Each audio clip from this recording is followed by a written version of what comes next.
आज की इस वीडियो में हम कहानी का स्वरूप और उसके तत्वों के ऊपर चर्चा करने वाले हैं। आधुनिक काल के अंतर्गत हम देखते हैं कि विभिन्न विधाओं का जो है विकास हुआ है। उसमें भी गद्य विधाओं का ज़्यादातर रूप में विकास होता हुआ हमें दिखाई देता है। गद्य विधाओं के अंतर्गत कहानी हो, उपन्यास हो, आत्मकथा हो, संस्मरण हो, रेखा चित्र हो, इन विधाओं का जो है विकास हो चुका है। तो इन विधाओं में से कहानी जो है अत्यंत लोकप्रिय विधा जो है प्राचीन काल से आज तक रही है। प्राचीन काल से उसे हम नहीं कर सकते, लेकिन प्राचीन काल में जो है कथा कहानियाँ जो है बच्चों को जो है सुनाई जाती थी। लेकिन उसका रूप जो है उसको भारतेंदु युग के बाद जो है उसको रूप जो है कहानी के रूप में प्राप्त होने की शुरुआत जो है वहाँ से हो चुकी है, हम ऐसा कह सकते हैं।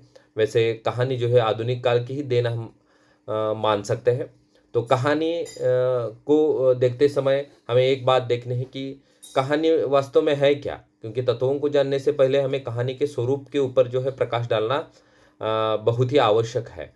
तो कहानी जो है कथा सुनने और कहने की प्रथा जो है मानव में आदिम रूप से जो है रही, यानी प्राचीन काल से रहे है। लेकिन उस समय में उसका लिखित रूप नहीं था, यानी केवल सुनने और कहने की प्रथा ही केवल प्राचीन काल में उस समय प्रचलित थी। बाद में उसका विकास जो है आधुनिक काल में हो गया, और फिर बहुत सारे कहानीकारों ने, बहुत सारे लेखकों ने जो है कहानियों को लिखने की शुरुआत जो है की हुई हमें दिखाई देती है।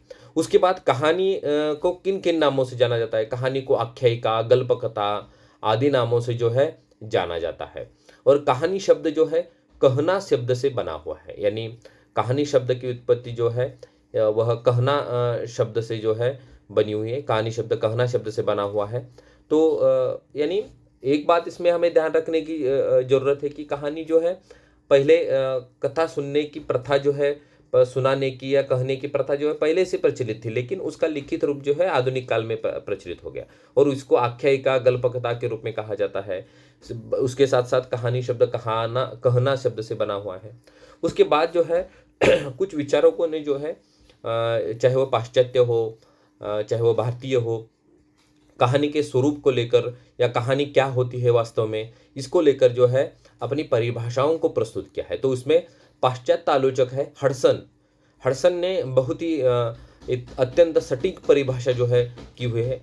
कहानी उसी को कहेंगे जो एक बैठक में सरलता से पढ़ी जा सके, यानी जिस रचना को एक ही बैठक में पढ़ा जा सके वह कहानी है।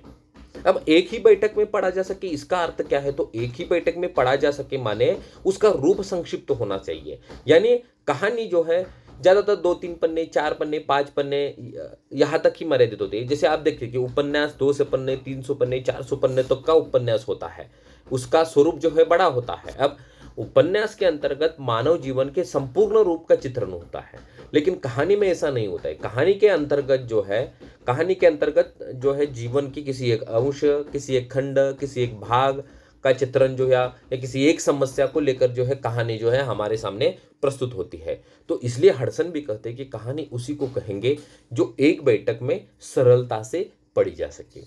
उसके बाद जो है जिनका नाम हम हिंदी साहित्य के जब भी नाम आता है, हिंदी साहित्य का जब भी हम याद करते हैं हिंदी साहित्य को, तब प्रेमचंद का नाम जो है हमारे सामने आता है, जिन्होंने बहुत सारी लगभग 300 कहानियाँ जो है अपने जीवन में लिखी है। उनका कहानी के संबंध में क्या कहना है? तो देखिए, वो कहते कहानी एक रचना है जिसमें जीवन के किसी एक अंग या किसी एक मनोभाव को प्रदर्शित करना ही लेखक का उद्देश्य रहता है। उसके चरित्र, उसके शैली, उसका कथा विन्यास सब उसी भाव को पुष्ट करते हैं। यानी कहानी एक ऐसी रचना है जिसमें, जैसे मैंने पहले भी बताया कि जिसमें किसी एक अंग का, यानी जीवन के किसी ही भी एक अंग का, संपूर्ण अंगों का नहीं। यदि संपूर्ण अंग का आप चित्रण करने जाएंगे तो वह लंबा चौड़ा हो जाएगा और वह उपन्यास का रूप धारण कर सकता है। जैसे देखिए कि नाटक का छोटा रूप एकांकी है। नाटक विभिन्न अंकों में होता है, लेकिन एकांकी एक ही अंकों में होती है, और एकांकी में भी किसी जीवन के एक अंग का चित्रण जो है किया जाता है। उस तरह कहानी में भी जीवन के किसी एक अंग का जो है चित्रण जो है सटीक रूप में किया जाता है, या किसी एक मनोभाव का, किसी भी एक मनोभाव का चित्रण उसमें किया जाता है। तो लेखक का उद्देश्य यही रहता है, लेखक के पीछे जो है कहानी के लेखकों के पीछे उद्देश्य वही रहता है। तो उसके चरित्र, उसकी शैली, उसकी कथा विन्यास सब उसी भाव को जो है पुष्ट करते हैं। तो ये प्रेमचंद ने जो है परिभाषा हमें बताई है। लेकिन इन दोनों परिभाषाओं को जानने के बाद हमारे सामने एक बात आती है कि कहानी का रूप छोटा होता है, वो जीवन के किसी एक अंश का चित्रण करता है। कहानी जो है आधुनिक काल की वास्तव में देन है। पहले जो है कहानी कथा सुनने कहने की परंपरा प्रचलित थी, लेकिन उसका लिखित स्वरूप कुछ भी नहीं था। कहानी को आख्यायिका गल्पता के नाम से भी जाना जाता है। तो ये संक्षेप में हमने क्या किया है कि कहानी का स्वरूप क्या है, इसका ब्यौरा जो है आपके सामने प्रस्तुत जो है किया है। अब बात आती है कहानी के तत्वों के बारे में। अब कहानी के वास्तव में 6 तत्व है। कहानी के 6 तत्व है। उसमें कथा वस्तु है, पात्र का चरित्र चित्रण है, देश काल वातावरण है, संवाद या कथोपकथन है या कथा कथन जिसे हम कहते हैं, भाषा शैली है, उसके बाद उद्देश्य है। तो ये सभी विद्वानों ने इन तत्वों को जो है प्रमुख रूप से स्वीकार किया है। लेकिन मुझे लगता है कि और एक तत्व जो यहाँ पर जोड़ना जरूरी है, या सभी विधाओं में ये तत्व मुझे लगता है कि काम करता है। जैसे शीर्षक, बिना शीर्षक पढ़े कोई भी पाठक रचना पढ़ने के लिए तो प्रवृत्त नहीं होता है। जैसे कहानियों की यदि बात करते हैं, जैसे आप यदि उसने कहा था, जब भी कोई उस कहानी का शीर्षक जब भी कोई पढ़ता है कि उसने कहा था माने किसने कहा था, तो ये लोगों के या पाठकों के दिमाग को झंझोड़ देने वाला ऐसा शीर्षक होता है। तो शीर्षक जो है मुझे लगता है कि एक प्रमुख तत्व के रूप में कहानी अभी भी आना चाहिए। या प्रेमचंद की भी बहुत सारी ऐसी कहानियां हैं। कफन उनकी अत्यंत प्रसिद्ध जो है कहानी है, ठीक है। तो कफन के ऊपर बहुत से शोध कार्य भी हो चुके हैं। अत्यंत छोटी कहानी होते हुए भी उसमें उसके अंतर्गत जो है बहुत सारी बातों का चित्रण जो है आपको देखने को मिलेगा। लेकिन जब भी आप शीर्षक पढ़ते हैं, यानी कोई भी पाठक शीर्षक पढ़ता है, तो उस रचना को पढ़ने के लिए प्रवृत्त हो जाता है। तो उसके बाद जो आता है कहानी का प्रमुख तत्व जो होता है वो कथा वस्तु। तब अब एक बात तो तय है कि कहानी माने कथा, यानी कहानी के यानी कथा वस्तु के बिना कहानी का निर्माण भी जो है असंभव है। कथा वस्तु कहानी के निर्माण अथवा उसके रचना से पूर्व लेखक यह तय करता है कि उसे किस क्षेत्र अथवा किस उद्देश्य के लिए कहानी की रचना करनी है। यानी कहानी की कथा वस्तु ऐसी होनी चाहिए जो अत्यंत संक्षिप्त रूप में भी पेश की जाए। उसका आरंभ कैसा हो, उसका मध्य कैसा हो, उसका अंत कैसे करना हो। तो ये जो है बातें जो है मुझे लगता है कि कथा वस्तु को चुनते समय उस कहानीकार को, उस लेखक को, उस रचनाकार को ध्यान में रखना जो है बहुत ही जरूरी होता है। तो कथा वस्तु कैसी हो, कथा वस्तु अलग अलग प्रकार सामाजिक रूप में उसको उठाया जा सकता है, या किसी भी ऐतिहासिक कालीन घटना के ऊपर भी कथा वस्तु को चित्रित किया जा सकता है। लेकिन लेखक किस उद्देश्य को लेकर आगे जाने वाला है उसको लेकर जो है कथा वस्तु को पेश किया जाता है। उसके बाद पात्र का चरित्र चित्रण, यानी कहानी में जो है पात्रों का चरित्र चित्रण भी महत्वपूर्ण होता है। लेकिन उपन्यास की तरह इसमें जो है पात्रों की संख्या जो है मायने में कम रहती है। यानी उपन्यास के अंतर्गत जीवन के संपूर्ण रूप का चित्रण होने के कारण जो है विभिन्न पात्रों की आवश्यकता उस कथा वस्तु को बढ़ावा देने के लिए होती है। लेकिन यहाँ पर जो है आप यदि पात्रों की भड़ीमार जो है इसके अंतर्गत नहीं होनी चाहिए, क्योंकि यदि ज़्यादा पात्र आएंगे तो ज़्यादा चित्रण भी आ सकता है। तो इसके कारण पात्रों की आवश्यकता है, लेकिन उसमें चुने हुए पात्रों की आवश्यकता उसमें होनी चाहिए। और उनका चित्रण जो है, यानी वो जो कैरेक्टर है, वो जो पात्र है वो किस तरह से है, वो उसका चित्रण भी जो है कहानी में अप्रत्यक्ष या प्रत्यक्ष रूप में उसमें चित्रित जो है होना चाहिए। कुछ मुख्य पात्र होते हैं, कुछ गौण पात्र भी उसमें आते हैं। उसके बाद आता है देश काल वातावरण, यानी कहानी आप किस समय की लिख रहे हो, यानी किस समय का आधार लेकर आप कहानी लिख रहे हो, किस स्थल की वह कहानी है, किस स्थल से जुड़ी हुई है, और किन परिस्थितियों से उत्पन्न वह कहानी है, उसका चित्रण भी या उसका प्रभाव भी उस कहानी के ऊपर होना चाहिए। नहीं तो आप राजस्थान में यदि बारिश का चित्रण करेंगे या शिमला में मरुस्थल का चित्रण करेंगे, तो ये जो है उस तत्व के लिए या उस कहानी के लिए, उस रचना के लिए जो है उपयोगी साबित नहीं होगा। तो उसके कारण जो है पाठक के दिमाग में जो है गड़बड़ी मच सकती है। तो इसके लिए देश, काल, वातावरण, विभिन्न परिस्थितियाँ, काल, समय या स्थल सभी का ध्यान रखते हुए कहानी को चित्रित करना आवश्यक है, क्योंकि उसके अनुरूप ही वातावरण का निर्माण होना बेहद ही आवश्यक है। यानी कहानी एक स्थल की है और आप दूसरे स्थल का वातावरण वहाँ पर निर्मित कर रहे हैं, तो ये उसके लिए जो है उपयोगी साबित नहीं होगा, मुझे लगता है। उसके बाद आता है संवाद या कथोपकथन। अब कहानी और उपन्यास में संवादों को इतना महत्व नहीं होता है जितना आप नाटक, एकांकी में आप कहानियाँ, संवादों को जितना उपयोग होता है। लेकिन इसमें भी संवाद होते हैं, लेकिन संवाद जो है कहानी को गतिशीलता प्रदान करने में, कहानी के को रोचक बनाने में जो है संवाद अत्यंत महत्वपूर्ण होते हैं। लेकिन वह कहानी में जो भी संवाद होते हैं उनका रूप जो है लंबा चौड़ा नहीं होना चाहिए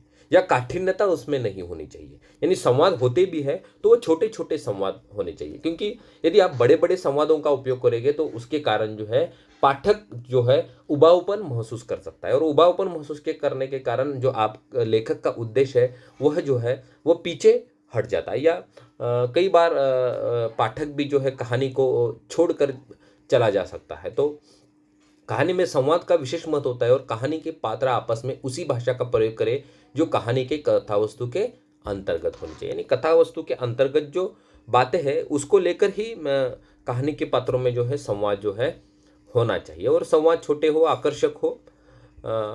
उसके साथ साथ भाषा शैली, अब सभी विधाओं में भाषा शैली का तो महत्वपूर्ण स्थान है। भाषा सहज, सटीक, आकर्षक, रोचक, मधुर आदि भाषाओं का प्रयोग जो है, आदि भाषा का प्रयोग जो है इसके अंतर्गत होना चाहिए, या उस वातावरण के अनुरूप, उस परिस्थिति के अनुरूप। क्योंकि यदि कोई ऐतिहासिक कहानी है तो आप उसके अंतर्गत जो है आधुनिक कालीन भाषा का प्रयोग नहीं कर सकते हैं, तो ऐतिहासिक भाषा का प्रयोग जो है होना चाहिए। मनोवैज्ञानिक कहानी है तो समझ लीजिए जैसे पत्नी कहानी है तो उस टाइप से उसका भाषा का प्रयोग जो है उसमें होना चाहिए, और भाषा अत्यंत सरल, सहज और लोगों के समझ में आ जाए, ऐसी भाषा का प्रयोग होना चाहिए। शैली भी महत्वपूर्ण थी। कई लोग जो है अलग अलग शैली का प्रयोग जो है करते हैं, क्योंकि जितने लेखक उतनी शैलियाँ हम जैसे कहते हैं, जिसे हम स्टाइल भी कहते हैं। तो शैलियाँ होती है कई लोगों की, वर्णनात्मक शैली, आत्मकथात्मक शैली, हास्य व्यंग्यात्मक शैली, संवादात्मक शैली। तो इन शैलियों का प्रयोग भी जो है भाषा के अंतर्गत, इसके अंतर्गत जो है कहानी के तत्वों के अंतर्गत जो है महत्वपूर्ण होता है। तो भाषा शैली के बारे में बात करें तो कहानी के जो बाकी के तत्व है वह तत्व भाषा के भाव पक्ष से जुड़े, कहानी के भाव पक्ष से जुड़े हैं। लेकिन भाषा शैली जो है कहानी के कला पक्ष से वह जुड़ा हुआ है। उसके बाद आता है अंत में जो महत्वपूर्ण है उद्देश्य, जिसे हम प्रयोजन भी कहते हैं।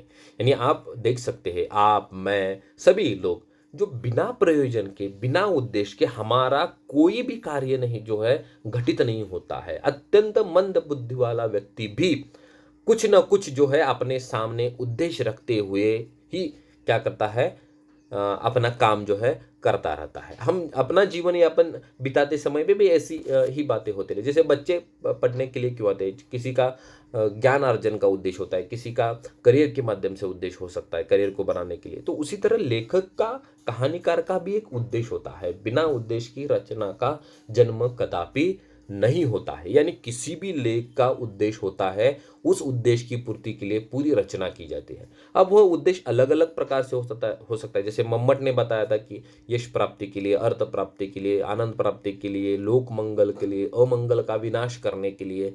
तो इन्हें छोड़कर भी और भी उद्देश्य हो सकते हैं। कई लोग अपनी मन की भावनाओं का प्रकट करने के लिए, या किसी समस्याओं को लेकर वह प्रस्तुत जो है कहानी को जो है जन्म दे सकते हैं। तो ऐसे विभिन्न उद्देश्यों को लेकर जो है कहानी की रचना जो है की जाती है।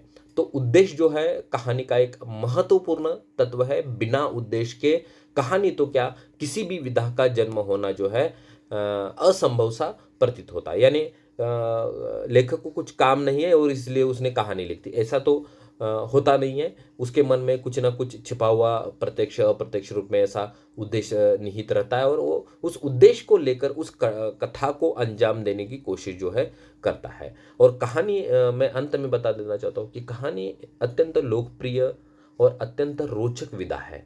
आप जिसे आपको यदि कहानियों को पढ़ना है, आप चंद्रधर शर्मा गुलेरिया का जो है उसने कहा था जो है कहानी आप पढ़ सकते हैं। अत्यंत महत्वपूर्ण कहानी है और हमें सोचने के लिए मजबूर कर देते हैं कि किस तरह से देश प्रेम महत्वपूर्ण है, प्रेम महत्वपूर्ण है, त्याग महत्वपूर्ण है, यानी सोचने के लिए मजबूर करने वाली जो एक विधा के रूप में हमारे ये सामने आती है। उसके साथ साथ आप प्रेमचंद की कहानियों को भी पढ़ सकते हैं। उनकी कफन कहानी तो मशहूर ही है। मनोवैज्ञानिक कहानियाँ पढ़िए, पत्नी जैसी कहानी जैनेन्द्र कुमार ने जो लिखी हुई है। तो ऐसी विभिन्न कहानियाँ जो है आप पढ़ सकते हैं। तो ये कहानी के तत्व मैंने बताया, तो कहानी के प्रमुख तत्वों में कथा वस्तु, पात्र चरित्र चित्रण, देश काल वातावरण, संवाद या कथा कथन या कथोपकथन, भाषा शैली, उद्देश्य और मैंने अलग रूप से एक बताया वो शीर्षक। तो इन तत्वों को, इन 6 तत्वों या 7 तत्वों को आप ध्यान में रखें। तो आज के लिए इस वीडियो में इतना ही काफ़ी है। धन्यवाद।